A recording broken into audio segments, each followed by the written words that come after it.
Okay. I think we're streaming. I think it's very possible that we're streaming right now. I don't see any of the any of the docs for stream elements. Okay. Maybe humans are here. Maybe they're not. Oh my goodness. NPC. I guess people are here. Usually there are my screen is covered. Oh, thanks, man. Usually my screen is covered with all sorts of controls, but not so. Yet we've got I think with we've got 102 minutes to go. I don't expect to stream all 102 minutes, but yeah, it was a longer campaign. It ran for 37 days. It had a lot to do with when it was ending. It had a lot to do with my schedule and getting everything else done.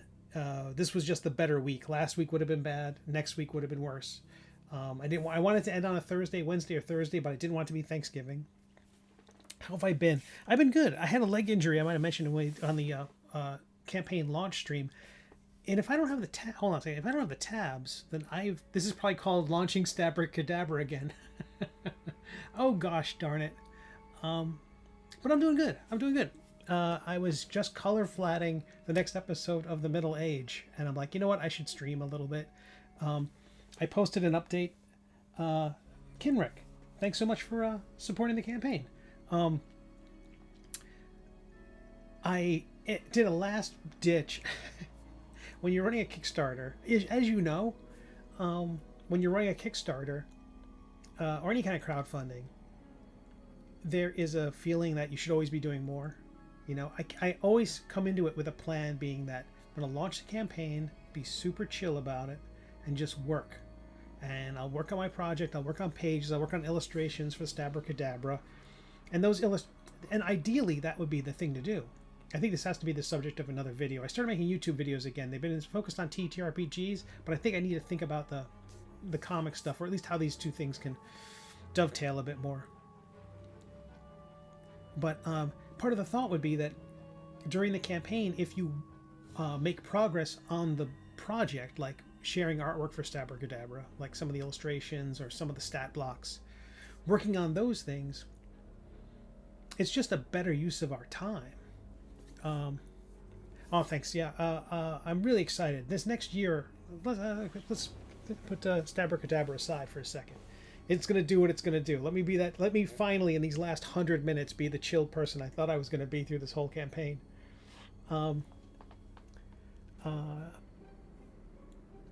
You should look into getting someone to do the marketing for you, like someone who can focus on social media while you work. Well, I guess that's kind of getting into what I was thinking about.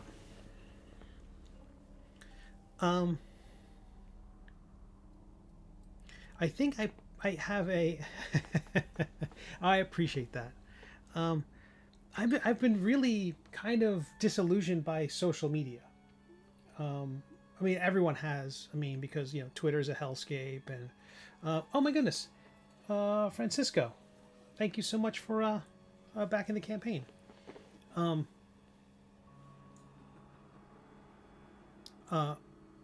The social media is more and more useless all the time. One of the things that's really interesting about this campaign is it has more than 100 backers fewer than Nibblemancy, and there could be, which is my previous 5e project. I know I said we were going to talk about the Middle Age, but it relates to the social media question. Like, this has gotten far fewer backers than my previous project, and I think a lot of that.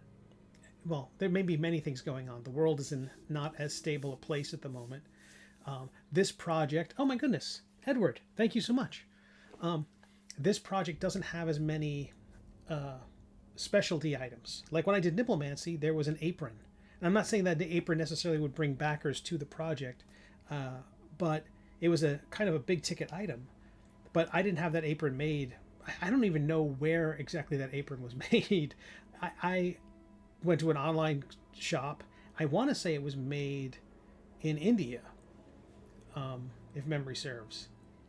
But I went to an online shop and they had vendors who would do, they would sell dye sublimation items, blankets and aprons and all these things. And I'm not sure they're all made in the same place. Odds are this website has dozens, hundreds of partners, and they probably say, okay, who can give us the best price for this thing? But now, I didn't want to do a Kickstarter campaign not knowing if I could actually get the thing made or what the cost would be to get the thing.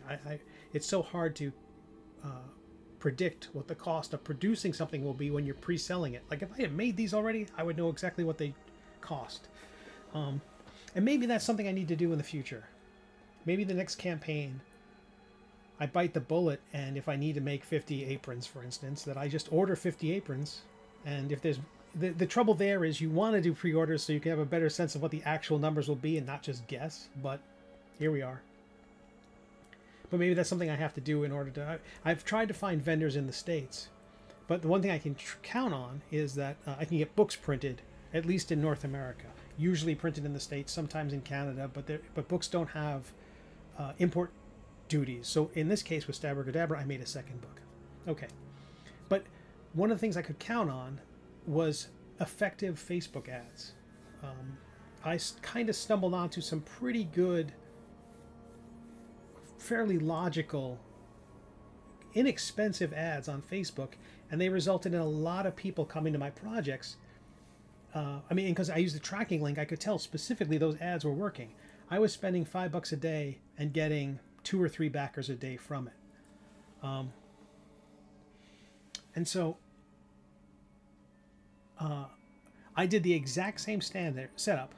I duplicated a previous campaign, one that was successful, one for Nibblemancy, one for the Prayer's Handbook. Exact same audience, exact same setup, exact same, a variation of the media, like, one was one book, one was the other book. Not only did it get no sales whatsoever, Facebook told me that it had 15,000 views and 100 visits, and I was paying like 23 cents a click, which is fine. But none of them, not one of them, converted. Because I know Facebook wants to juice everything up with AI right now. You upload an image, it says, would you like it? I'm sorry, not even would you like. Almost by default, image variations created by AI are added to the library of ads they're going to show. So not great. You have to turn everything off. AI will generate alternate headlines for your ads. So setting up an ad is now far more complicated because you have to turn off all that garbage. And someone said because Facebook is now using a system called Andromeda. And what that does is it kind of runs A/B testing on up to, there's a sweet spot of X number of variations of your ad in terms of images, often one single image, which propagates a bunch of AI variations, and then one headline which propagates a bunch of AI variations. And I saw some of the AI variations for the headlines because it pre-populates the ad with those. They weren't bad, they just weren't me. So turning all that stuff off, then running the ad, and they claimed I got a lot of people. What was really interesting is of the demographics. And I specifically targeted people who liked both Kickstarter and Dungeons & Dragons. And it could say a lot about Facebook's demographics now. The biggest group my ad was shown to were people over the age of 45. It was like 45 to 64. The second biggest group was 65 and over. I gotta think if you're at 65, you don't need more stuff in your house. I don't think that's a sweet spot. Forcing they claim AI is great, and they're just giving it. It's so great they're making us take it, and I don't think that's great.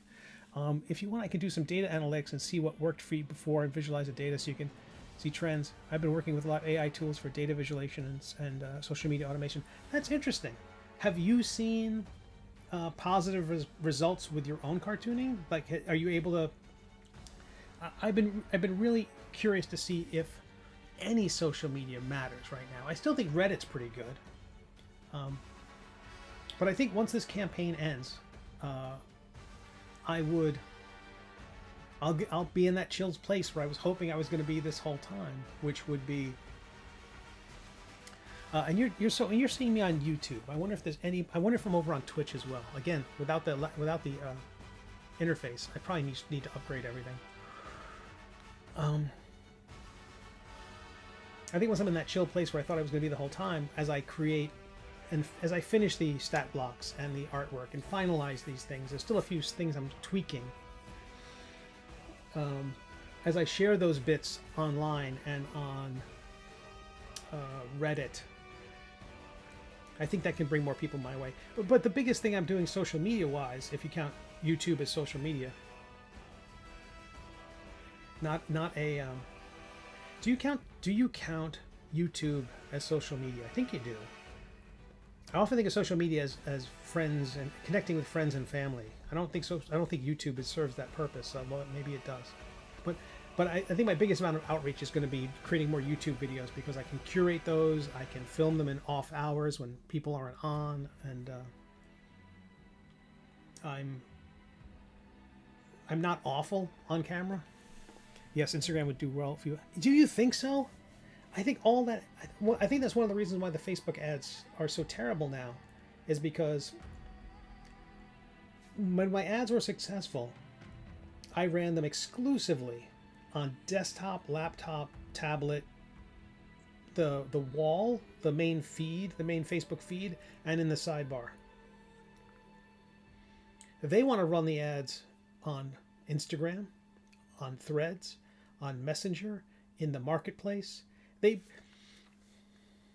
can buy any property, they can buy any app, and then just start sticking Facebook ads there and say, hey, look, this app. So what they're doing is, it's not so much as they're not buying the land because it's good. They're buying the land that's fertile, or people like to go to that land. They're buying the land so they can stick more billboards on it. So it felt bad. I was doubling the amount of money, tripling the amount of money. I was like $10 a day, $15 a day, and they were telling me that I was getting 15,000 views, and nothing, not a single one. YouTube is where you put educational and long form content and recycle short form content from Instagram. Yeah, and short form content. I haven't done much of that. But maybe I do. Maybe I need to. Oh my goodness, we're so close now. 298 and $181 shy. Don't do Threads or Messenger or Marketplace, but definitely Instagram.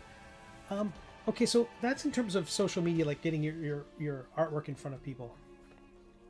You're not talking about advertising now, right? You're talking about just simply getting your work out there, not pay for play. That just putting your stuff out there more often. I've just felt uncomfortable sharing more material the more and more AI scrapes everything. And I feel like even if you build a community someplace, they devalue the community every day.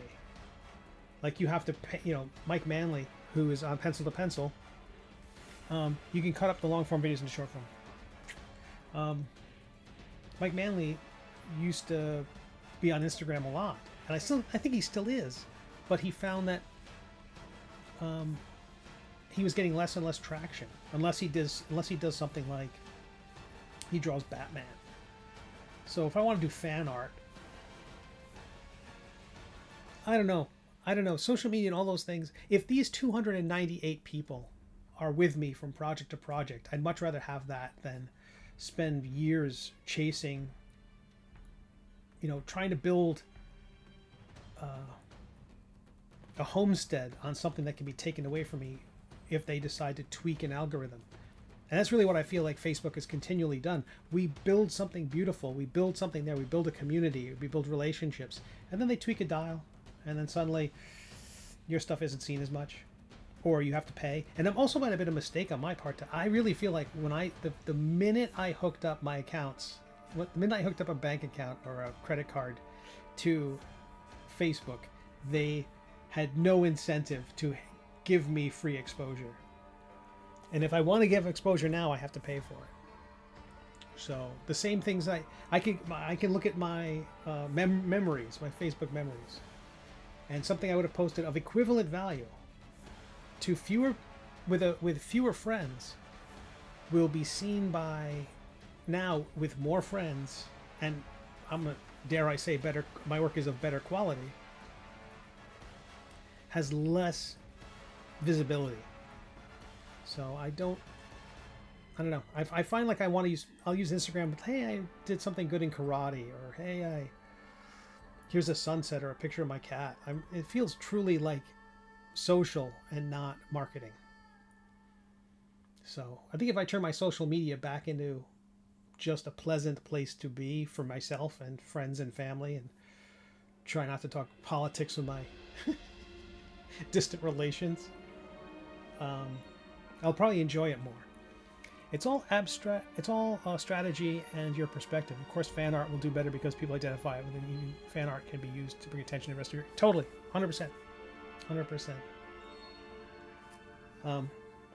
One of the things I've noticed when people run Kickstarter campaigns is, like, as on the launch of on day one of their campaign, they will post to all their previous campaigns an update. So, like in my case, I've got like 12 other prior campaigns, and they'll post an update. I never do that, and I try never to cross-pollinate the comics and the games. I realize I have audiences for both, but as fans of my comics have told me, I don't play D&D. You know, they don't play D&D, so why would they buy this? And why would they?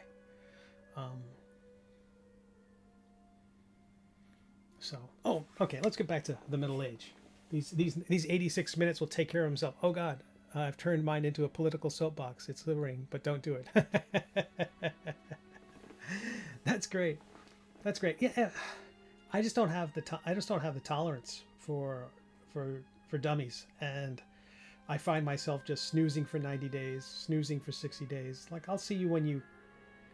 It's like I'll see that person. I'll see that family member when they calm down.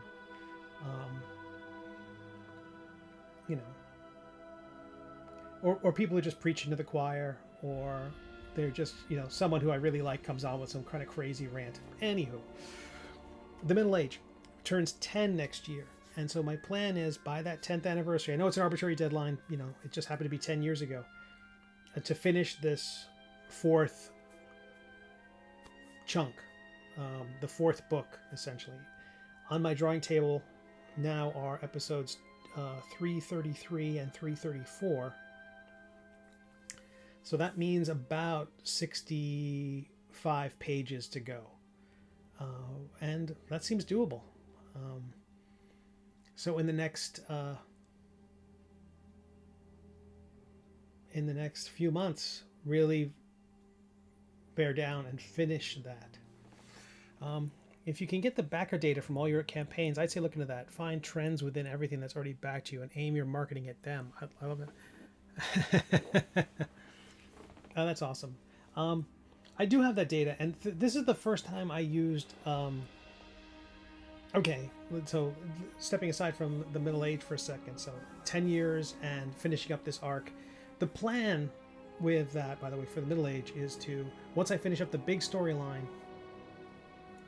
have a fourth Kickstarter for the fourth book of the Middle Age, and then it'll be short stories of the Middle Age.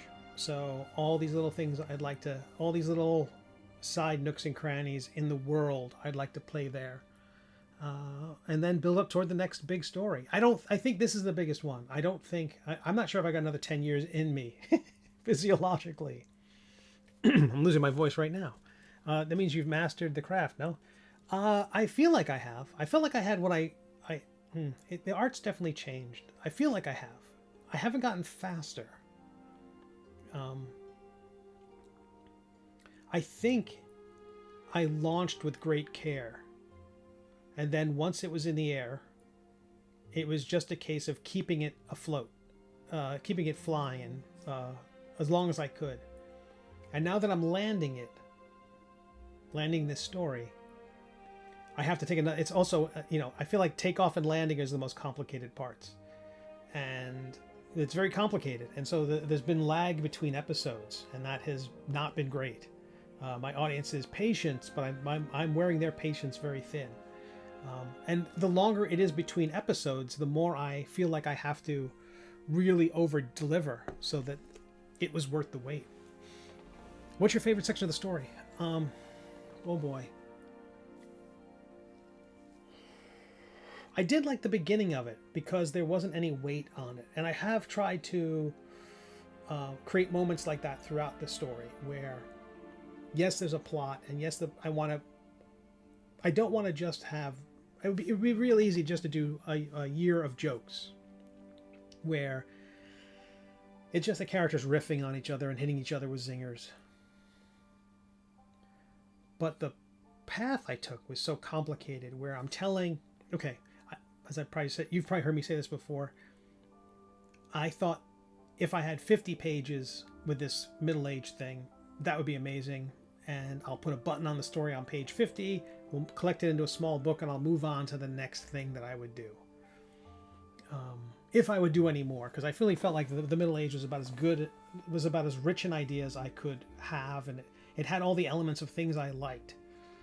And it was also so low pressure because I was working in a comic strip format, and comic strips were dead. And no offense to Super D and Dana Simpson of Phoebe and Her Unicorn, or wow, boy, so there's so many good comics that are out now. But I thought, if I only do 50 pages, then it's great. And the thing always is, more important than anything is finishing. And so I'd finish those 50 pages, put a cover on them, and have them on my web shop. That'd be a PDF people can get whenever they want.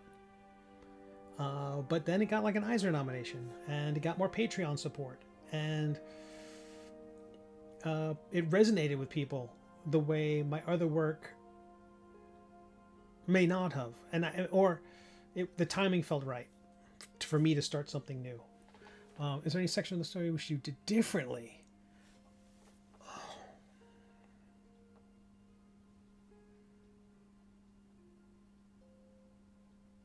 I don't know. I think there are. I think there's a section or two. There are things that I have gone back and addressed. I said I took great care when I launched, but one of the things I did was I created a logo for Sir Quimp, a crest, which was very much like a coat of arms. It looks like a shield, and it had a few things on it. And his name was kind of still bouncing around.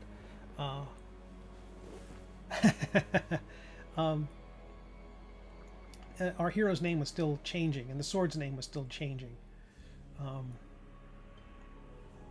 And eventually I just went with Quimp because it was shorter. It gave me more room in the balloons. It was like, of all the choices I can make, it was the most functional one. It's a funny sounding word too. So making that his name, it has a cartoonist. It has a cartooning pedigree. There was a book. Oh, is it by Johnny Hart? I don't think I have it within arm's reach. But it's a book by Johnny Hart where he named all the various bits of a Grolix, all the bits of all the various elements of cartooning language. Like, so if someone bonks their head and there's a squiggle that comes out of it, he named the squiggle. And I think he named when someone bonks their head and it's like a Saturn shape, that was a Quimp. It was round. It was short. It was an ode to comics. I wanted this to be really comic booky, cartoony is a better word. And so his name ends up, I settled on Quimp. Again, short character count, historical lineage, funny sounding, Sir Quimp of Grolix. But there were things early in the, so his logo was this kind of shield, and it was very squarish. But his outfit, he has a very wide body, and he had this kind of drapery of chainmail that comes around. Aquaris, I think it's called. So that cuts down, and so you've got a roundish shape, kind of square belly area, and then this thing cuts down, and the belt buckles there. It created a very horizontal space. So this very squarish logo just didn't fit on him. It was almost covered all the time. So about a month, 2 months in, I changed it to this shape, this very horizontal. And then it fit on his outfit better. So I went back and edited those. Anyone who has like some of the very early collections I have of it, I made of it, that logo's there. And if anyone got any of the sketchbooks, I think I used that logo on the back cover, the very vertical logo. These variations of it in places, but the crest logo ended up becoming much more horizontal. Is there an original idea in the Middle Age you think is an original trope to the Middle Age alone? Like, I don't know about any other story where the sword keeps the wielder alive. Also Bob and Waddlebottom. Original. I think amongst the ideas, there's definitely other sentient weapons in the world.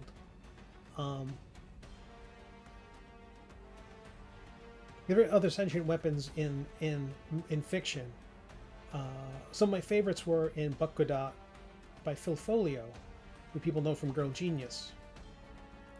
Buck Godot was kind of also a kind of heavy hero, very different than Sir Quimp, and he didn't have a sentient weapon, but there was a bounty hunter named, I can't think of the name. It was a kind of rat-like, very small, the pistol-packing Polaris polecat. I forget what the name of the character, but he had two guns named Smith and Wesson, who were two sentient robot guns who would talk to each other. That was a very fun one. I don't think that was a direct influence on what I did, but I thinking back to other sentient weapons who I've enjoyed reading about, those were among the best.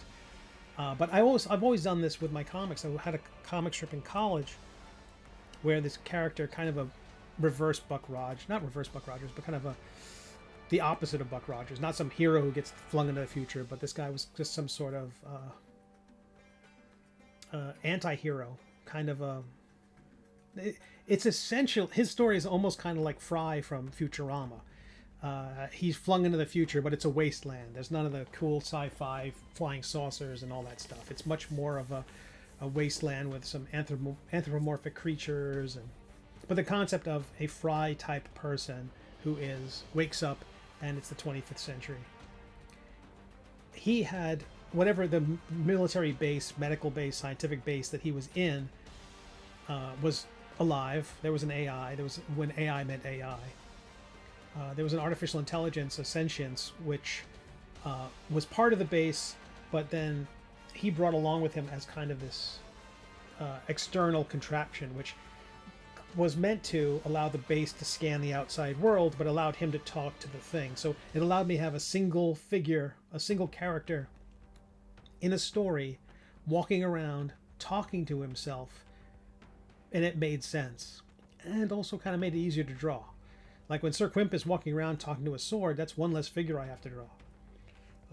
That was an obvious time saver, and way to fit more word balloons if there's not another figure there taking up space.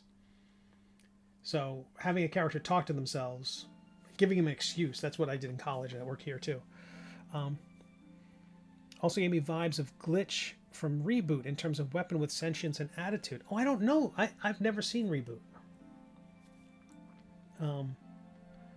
I think I was just a little too old for when Reboot was on, and I know there was another version. Did they reboot at some point? So I'm a bit out of the loop on that. But get vibes of Glitch. It's a good name. But the original idea was that I think the idea of a cursed sword, that gets people often. The idea that often a sword is cursed and you pick it up and you're stuck with it. And the idea that Maledicta's curse is not that Quimp is stuck with him, it's that he's stuck with Quimp. You don't become cursed by picking up the sword. The sword is cursed and can only be picked up by someone like Quimp, who the sword does not care for. I hadn't seen that reversal before, but that's kind of easy too. You're taking a meme and you're flipping it. You know, if everything zigs and you zag, you can seem like, oh, what a a smart thinker. But it's the same thing. It's just turning it on its head. I think whenever I can in a story, if people are going to go, he's a knight trying to rescue his love from dragons. Well, I'll make his love a dragon. Don't watch the reboot. Cave. I wasn't even sure we were streaming to Twitch. I am, and I have no idea if anybody's here, but my interface is all fakakta. And yeah, but we're not. I won't be here the entire countdown. I'm gonna, like I was telling NPC. I thought this Kickstarter campaign I'd be more chill. You only show up when you want my money. That's not true. I want lots of people's money and I still show up. Is a great exercise in flipping tropes. You actually trust it. Oh, thanks. That I appreciate it. It came. I'm on Twitch all the time. I'm just watching sumo and then lurking in your channel when you're on. So what is the? You had a fire sale. You were like, how did that go? This will be the first one I haven't backed. You know what? There's quite a few people. This is the first one of mine which has. I think it's my first RPG book that has had south of 400 backers. And I was telling NPC a little bit about it. Here's some of my initial thoughts. I need to reflect on this some more. It was the first one I ran in like around the Black Friday, Cyber Monday spam fest that is this holiday season. A lot of money is spoken for. I mean, you look at what MCDM is doing right now with the Crack the Sun campaign. They're at $1.8 million. The Thundercats RPG is currently at $100,000. There was a Kickstarter for a book called Beast, which I think is a 5e, which is if memory serves, it's a 5e spin-off of let's see, the new episode of The Middle Age. Well, it's not paywalled at all. The latest page is on my Patreon. I wasn't going to move the computer around for the screen here, but on Patreon I have the inks for 333 and 334, and I'm really happy with them. After you reflect some more. The closeout sale did what it needed to do, which was to collect enough funds to pay the lawyers to shut things down. And Kate, did you see it was Goodman Games is looking for not a social media person, but like a customer service person. I immediately thought of you.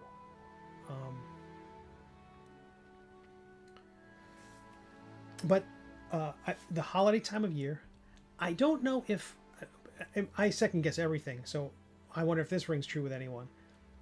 I think all my subclass books are essentially for expert D&D players, right? This is not someone's first. A metadomain cleric or a nibblemancer is not someone's first D&D character. You're playing D&D for a while, you want to try something a little different, you're always looking at these different books that are coming out from Roll for Combat or who knows, Free League or Goodman Games, and you're thinking, oh, I want to try a different background, lineage, class, subclass, and then I come across with this thing that's this bright, shiny, other little thing. So I make stuff for expert D&D players. That's kind of my niche. I don't know if expert D&D players want to play a fighter. I feel like the fighter is kind of the most basic D&D character. Ya basic is kind of like the tagline for the fighter. You make some crazy board D&D. Yeah, exactly. For people who are like ugh, or people who are as interested in theme as they are optimization, because every one of these subclasses has the optimal subclass. I'm sorry, every one of these classes has the optimal subclass. Go to Tosh's and grab this thing. you know, an order domain cleric partnered with a rogue or whatever it is. There's always this kind of min-maxing, what does Treant Monk call it? Optimancers? There's plenty of people out there who are going to create the subclass I win button that you get at level 3. And that's not what I do. I don't even like that in a game. I don't want to play that character. I don't want other people playing that character. No dungeon master wants anyone to play that character.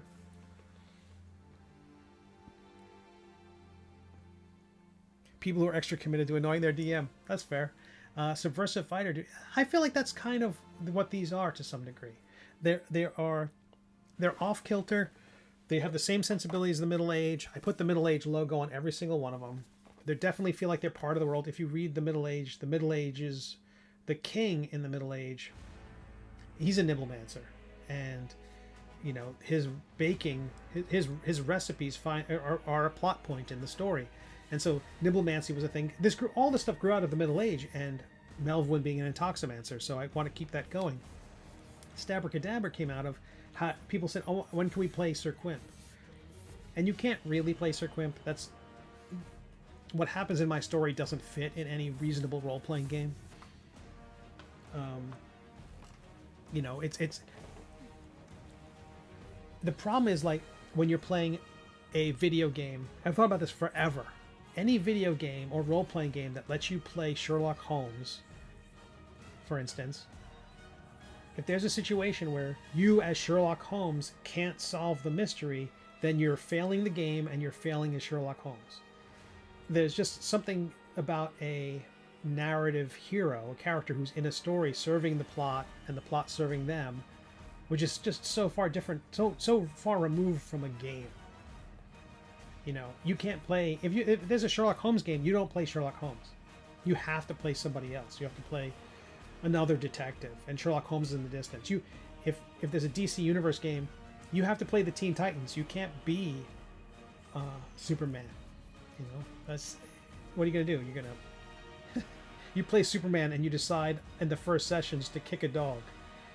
You know, there's just certain things about these icons, and I'm not saying Quimp is of that status. New backer Tony. Oh my goodness, thank you so much.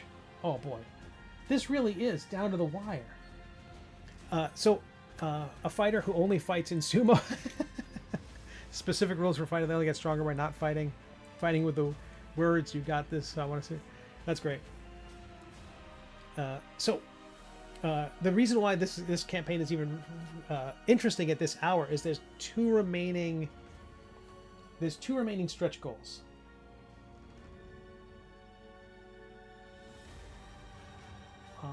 Digital goodies, and let's face it, I'm gonna make these anyway. I just can't not make these. I love making the VTT icons. I love making these tiny little dudes in the perfect little sphere, perfect little circle, and plots devices. We are currently at 299 backers, and I said we'll do this at 300. Again, we're so far less than any of the other campaigns I had before. So I think it could be fighters. It could be the fact that it's during the holidays. It could be that Kickstarter is now inundated. So okay, so the 4 theories I have about why I have lower numbers. 5, let's say 5 theories. 6, let's go with 6. The 6 theories. 1, it's holiday season, there's too much competition. Facebook ads, this is not a theory. Facebook ads are not delivering at all. My previous campaigns, I'd spend $5 a day and we get 2 to 5 new backers a day. So during a 30-day campaign, that's 60 to 150 people I could count on watching this campaign. This project has so few followers. My previous campaigns would end up with 600, 700 people following it, and maybe 30% of them would back the campaign. This project has maybe 400 followers, 450, and 299 of them have backed the campaign, a much higher percentage. So far fewer people are aware of it. I didn't get the plug from N-World like I had EN-World as I had in the past. Usually I don't know if that sends anybody. They've never used a tracking link, but I did get a shout out from Teos Abadia from Mastering Dungeons. And again, I just don't think expert players are okay. So there's the boy. I have to sort all these out. Holiday season, Facebook ads suck. It's a fighter. These numbers are. I am not upset with these numbers at all. This is perfectly fine.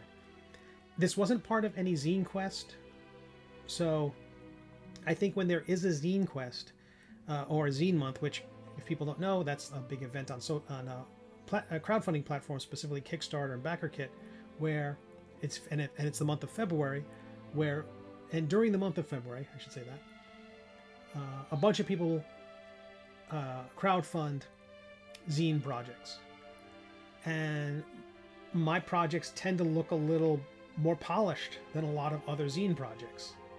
New backer flavor.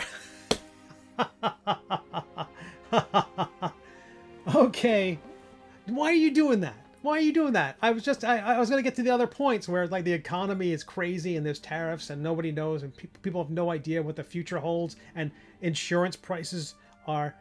I told you, I am not. But that's definitely one of the things I'm worried about. It's like everyone's worried about because it was $2.99.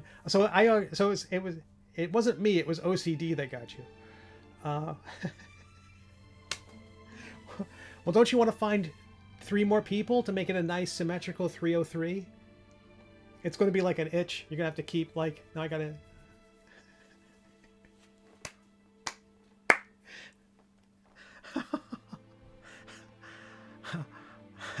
33 more people. Yeah, doesn't it bug you? That's only 300.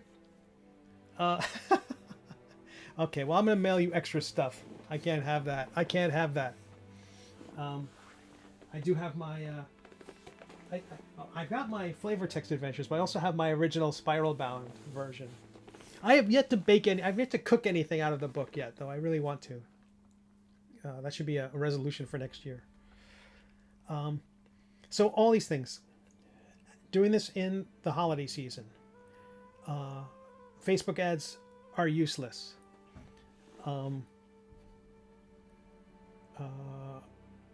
It's a fighter subclass, maybe. It doesn't have any kind of special accoutrement like the apron or a t-shirt. Or t-shirts I could have done because those would have been made in the States.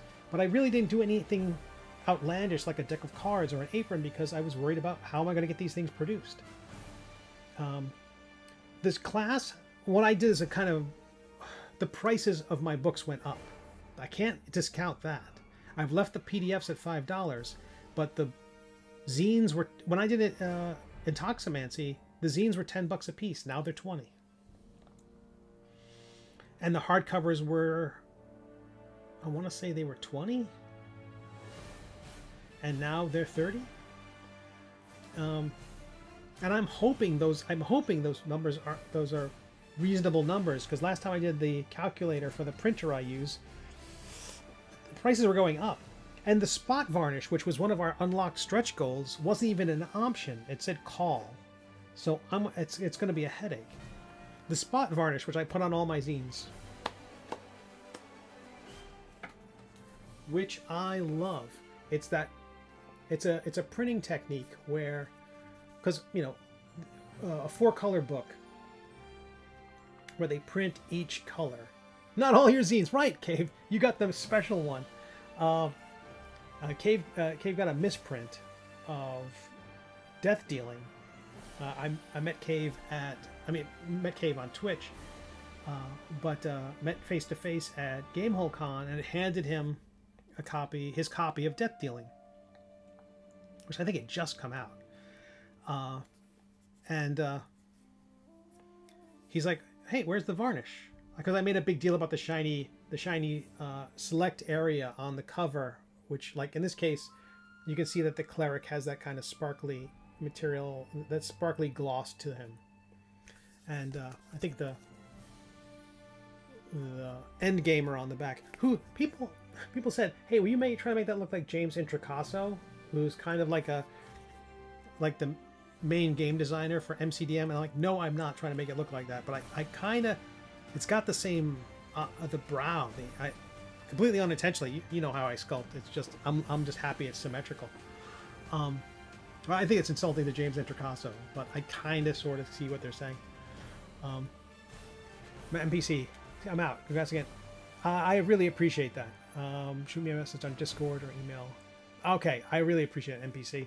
And I hope you're doing well, and can't wait to see more cartoons out of you. But when I was looking at doing these, the spot varnish on the next book wasn't even an option. So I have to look into it or call them because it's currently promised. But that spot varnish cost me an extra $1 per book. It adds nothing. It's bad business to do it. I just like the way it looks. It was literally $1 extra per zine. No smart business person would have done that. Oh boy, 57 minutes ago. Holy cow. Well, we've unlocked another stretch goal. The villain from The Incredible Syndrome. Oh, yeah. Oh, yeah, for sure. I love that kind of crazy do on a character. Very anime hair, very Todd McFarlane.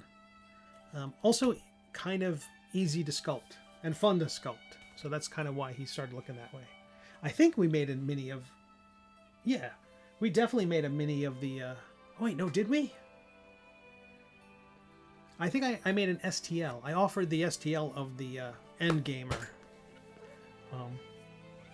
There was an interesting thing that Backer Kit did. If you still have any stock, Cave, Backer Kit did an interesting thing they did called the Holiday Market, which was basically a storefront. They turned up a small portion of their crowdfunding system into storefronts for people who had previously crowdfunded, and it worked out okay. I didn't sell much. I didn't think I would because I knew I'd be speaking. I could only really advertise to my existing audience, and my existing audience already has my stuff. The thing about a crowdfunder is here's something new. So selling my existing merch to my existing audience, I knew was going to be less. But it was interesting. It did send a few more people. I could see from that page there was a click that a link to Stabracadabra, and it brought over 5 backers, which isn't nothing.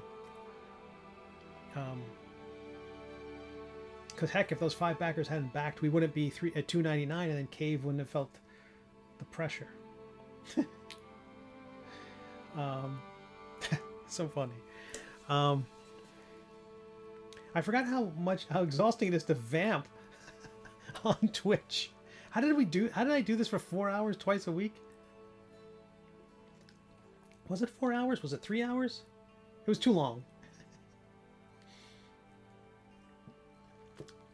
All the while hunched over my iPad, basically curled up in like a pill bug. 55 minutes ago, we are $114 shy of our final goal. Of our final stretch goal. And if anyone's watching this, I'm just going to do it anyway. Well, you also demonstrated your questionable skills at drawing or digital sculpting. Yeah, that's true. And I would never... It helped not ever answering any of the questions on chat. That helped a lot. Always ignoring chat.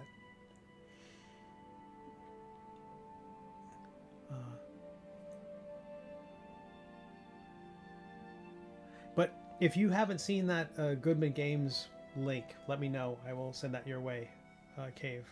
I'm not sure where you are in your quest, but it seemed like it was a remote position,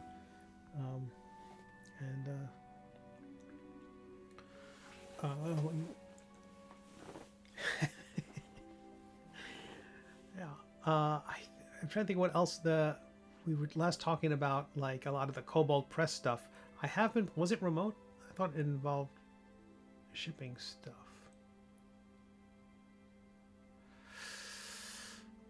I thought it was remote. I will look it up again. There might have been multiple offerings. But I will send that your way, for sure. My sense was it was remote. Someone sent it to me thinking I might want to do it because it was remote. And I have too much. I have some freelance clients that are eating up a lot of my time. There's just no way I would even think about it. I mean, I think I would like to be more involved in the game world. When WotC listed a game designer position, I threw my hat in the ring. I don't belong there.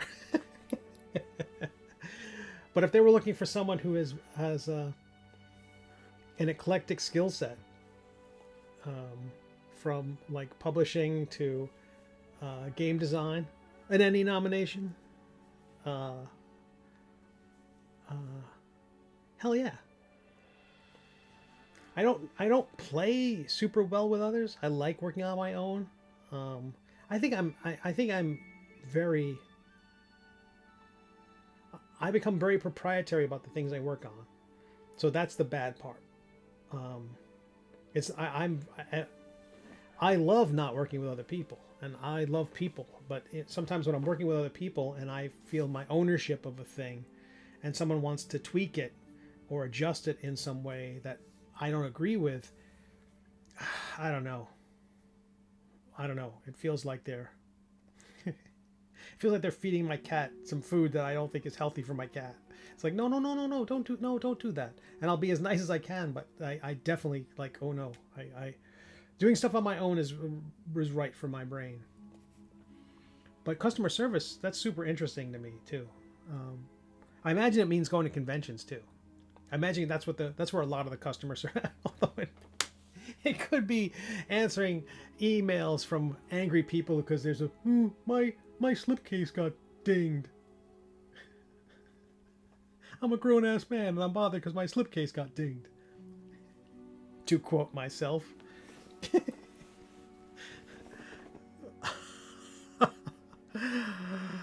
I was unnaturally perturbed by that fancy slipcase showing up all dinged, scarred.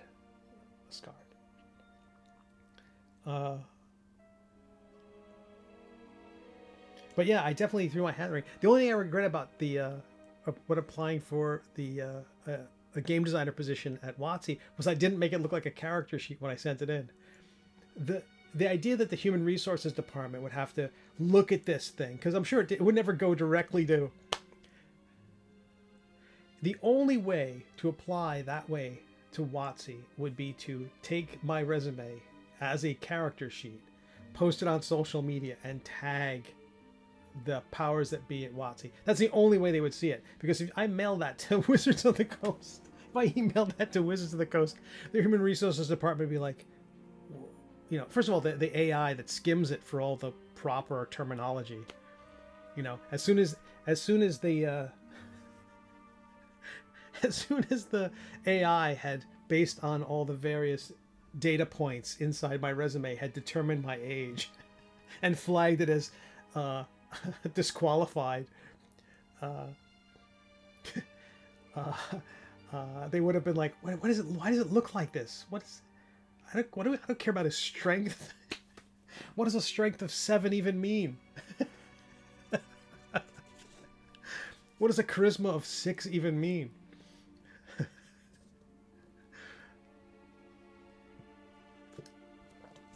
I've given up on WotC jobs. Yeah. Oh yeah. Not.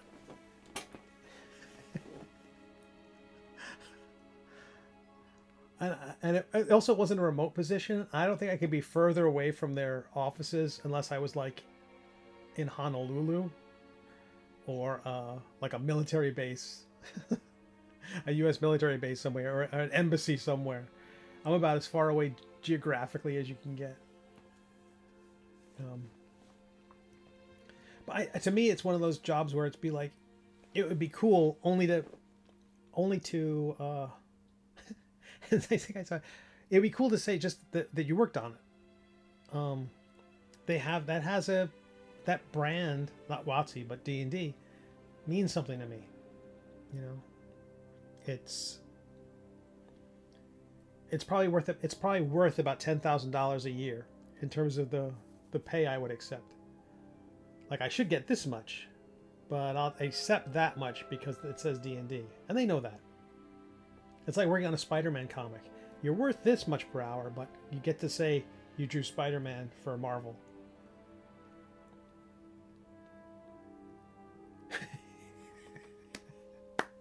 That's amazing, Cave.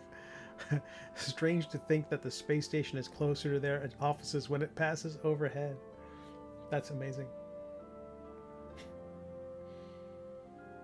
But yeah, the idea of working for them, that would be cool. But, you know, someone said, you know, last one in, first one out. When it's time for the Christmas firings. They didn't do that this year. It was a tradition. I think they did it two holidays in a row, and we haven't. How do you even know if it's Christmas time unless WotC's firing people? And that's the sort of thing you say online that you definitely don't get hired by WotC for. The AI just scraped that, immediately flagged that went in my permanent record. Okay, this was interesting. And this will be the subject of the next video I do, because I don't know if you've seen, I started doing YouTube videos again. I'm not streaming live on Twitch, I know, but... Okay, this relates to a basic point, that the best way to promote yourself... I like this because I get to talk to you, and NPC, and the other people I know via this crazy system. That the best thing we can do to promote ourselves is to make stuff. Make evergreen stuff with long-term value, and then share that freely. It'd be nice if there's going to be some compensation at some point, but in terms of getting our work out there and having any kind of profile and having anyone find your stuff, make it and share it, and make sure it's something that has long-term value. Because I did stuff like, I did a political comic strip back in like 2008. None of it has any value anymore. You know, if there's a Fred Thompson joke, Senator Fred Thompson joke, no one gets it. No one remembers who Fred Thompson was. He played the DA in Law and Order for a little while before going back into politics as a Republican. And then as a presidential, he threw his hat in the presidential ring in 2008. But nobody knows who he was. So jokes about that stuff, that whole era, I created a ton of work, and none of it has value. I mean, it might be nicely drawn, but none of it makes sense. You've really run out of things to talk about, haven't you? Let me go on about Fred Thompson. Or how about Tom Tancredo? But creating stuff of lasting value, and that's really got to be the thing I do.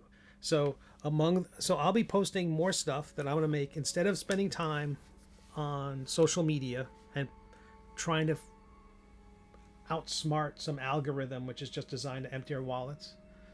I'm going to create cool stuff and give it away and put it on my Patreon. And I think that'll be fun. Stuff with less pressure than a full-on zine like Stabracadabra or Nibblemancy or something like that. I mean, this stuff takes a while to do. But I want to do simpler projects, like maybe it's got a cover and 4 pages and it's just a PDF. And cool stuff. I have ideas for simple subclasses. No magic items, no creatures, just the subclass. And there's one I think there's a couple of them that are funny, and there'll be some work involved, but also the sort of thing that could go viral. I was really surprised to see the Impossible Blade from Stabracadabra. I shared that on social media last night. It's not here. That's in one of the updates.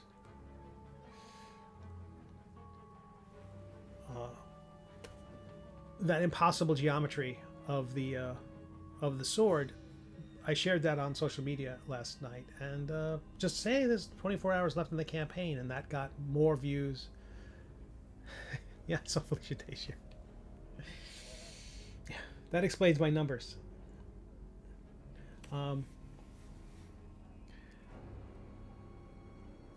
Yeah, but now that I got the Felicia Day bump any second now, it was really interesting. There was one of my favorite ways of promoting a comic that's not like previously. I like Facebook ads, but I also like cross promoting, sharing my campaign with another 5e campaign. So hard to find any on Kickstarter that don't use AI. There's AI art all over the place. there's a section where it says, "Do you use AI?" And each of them have these incredibly complex justifications for how the AI that they're using is responsible.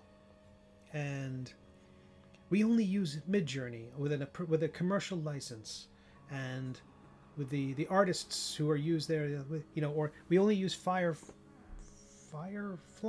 Is that Adobe's? Which Adobe has gotten around the moral issue of stealing by only referencing art, allegedly only referencing art in the Adobe stock library. Which, when I talked to Adobe about a year ago, I think it was a year ago, when Adobe called me, I talked with them. I said, "Listen, here's what you can do. If you're going to do this, at least pay the artists." I said it could be a Spotify rate, but at least pay the artists. Because if you know your system is pulling assets out of the library, and by that time Adobe had already said that like, to be included in their library, if you want to sell your work on the Adobe stock library, you were going to agree that it can be sampled by Adobe's AI, which feels a little bit like extortion, because once these stock libraries become the only place in town, they change the rules. What are these vendors going to do except say, okay? But at least if those artists got paid in some way, it's not awful, but it's less bad. Best viewers on Streambo. Oh, thank you. That's amazing for that fantastic effing ad. That's not a delight. Yeah, I can't even delete that without all my other window resources. Great.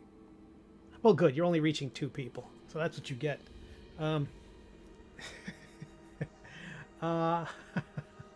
Way to waste your time promoting your nonsense on my channel.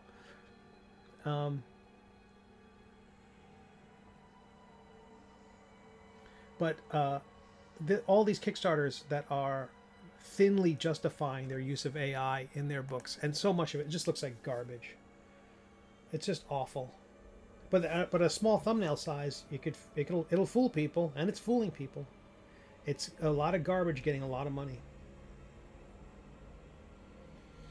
So that's one of the things about BackerKit that I really like, is that BackerKit doesn't allow AI.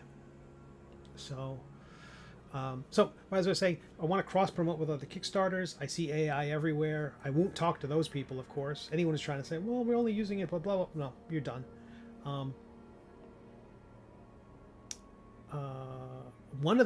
One campaign approached me and said, "Hey, we'd like to cross promote." The next day, I took a look at their campaign, and their campaign was banned for something. I didn't know what, but it was removed. And it was to me, if you were going to send I could make a video about just how to talk to another campaign about cross promotion. But they did a fairly good job. Another one wrote me. Their project was mostly AI written. Their artwork was AI, and I swear the email they wrote me was also AI. It was so generic. I looked at your project and thought it was very professional. Like, copy paste. So one person wrote to me and said, "Oh, we'd like to cross promote." I thought their project looked good. I sent them back a link. It was probably a day later, 2 days later. I sent them, here's where you can download my artwork. And then I promoted theirs, and I never heard back from them. So I got hoodwinked, Cave. Hoodwinked. But it's fine. I'm happy to promote their project. What I really liked about their project, it said, like on the big project graphic, it said hand-painted art. With hand-painted art. I'm like, talking my language. But there are so few 5e projects that don't use AI. Garbage. But all right, everybody. 39 minutes to go. Thanks to Cave the Mighty, we have unlocked. We have unlocked. What do we unlock? The PDF. the plots devices PDF. So I'm going to open up Photoshop. Now I don't think I can have Photoshop and Stream Elements open at the same time. So I'm going to open up Photoshop. I'm going to update that graphic, and yeah, we'll see. We've got a little bit of time. I think we're $116 short of $114 short of that last stretch goal. We'll see if we make it in the next 38 minutes. That's probably 4 or 5 backers.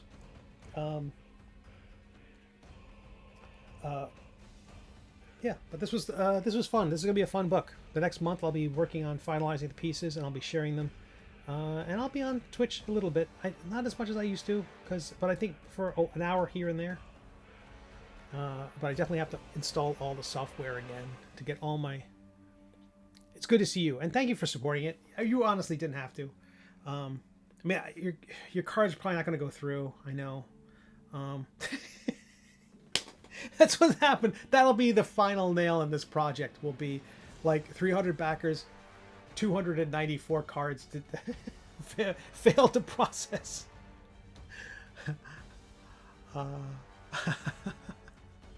But yeah, you're awesome, Cave, and look for that email that we're connected on. Are we connected on the Facebook?